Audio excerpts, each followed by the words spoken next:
120 mākslas darbi dažādās tehnikās, 80 mākslinieku izpildījumā. Tā ir Vidzemes reģiona mākslinieku izstāde Zemedeg, kas Madonas novatpētniecības un mākslas muzeja apmeklētājiem liek aizdomāties par nērtām un ļoti aktuālām tēmām caur dažādiem izteiksmes līdzekļiem.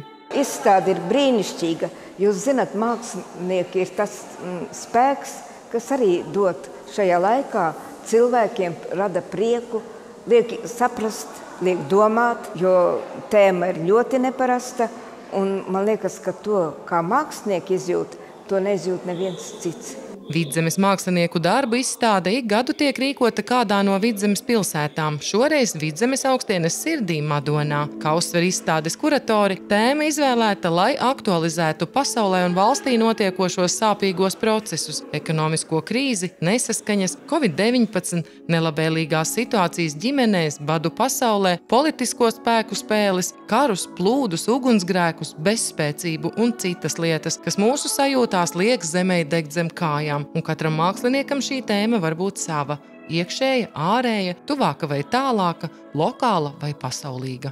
Darbs ir tapis 22. gada sākumā, pirms tā 24.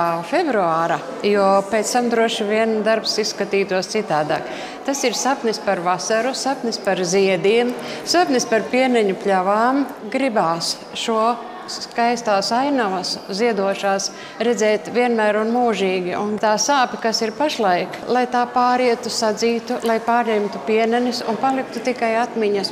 Mākslinieces Laimas Bakānes darbu ar simpātiju balvu novērtējuši arī muzeja apmeklētāji. Arī Valkas mākslinieka Viestura Ēķa un tekstilmākslinieces Baibas Zalcmanes Mākslas akadēmijas studiju laikā tapušo darbu, kas veido dziļi personīgās sajūtās. Gribās raudāt. Ļoti emocionāli.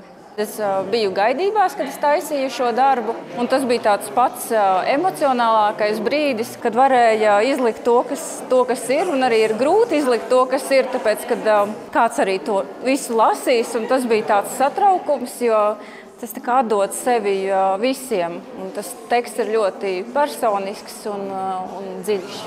Līdzās Baibai pasākumā sastopam arī viņas vīru Oskaru un tolaik tik ļoti gaidīto meitiņu Sāru. Tas viss apraksts, kas šeit aprakstīts, esmu bijis visu laiku blakus, un tāpēc es domāju, ka tās emocijas tikuši nodotas man, un sajūtas tāds, ka izdzīvots līdzi. Es apbrīnoju muzeja meitenes, kas to sakārtoja tik saprotami, nolasāmi un arī ļoti interesanti. Izstāde ir ļoti bagāta, un es domāju, ka katrs mākslinieks, kas šeit piedalījās, ir lepnis par to, jo izstādīties Madonas muzejā, tas vispār ir liels gods. Te vietā pieminēt, ka izstāde Zemedeg ir pirmā izstāde pēc muzejā veiktajiem renovācijas un vides pieejamības uzlabojuma darbiem. Mēs patiešām esam kļuvuši, es teiktu, Vidzemes pērle šobrīd, jo tie, kas bija muzejā pirms tam, atceras šo šauro foje, it kā paplašināts viņš nav, bet materiāls krāsas dod to plašumu izjūtu. Un mums atliek novēlēt maniem māksliniekiem noturēt šo te izstāžu tādu atpazīstamību, lai Madonas izstāžu zāles skan Latvijā. Jāpiebilst, ka mākslinieku tikšanās pasākumam Madonā īpašu noti piešķīra arī dziedātājas un mūzikas pedagoģis madonietes Sintijas Paegles sniegums, kas vēl izjustāk ļāva iedziļināties mākslas pasaulē.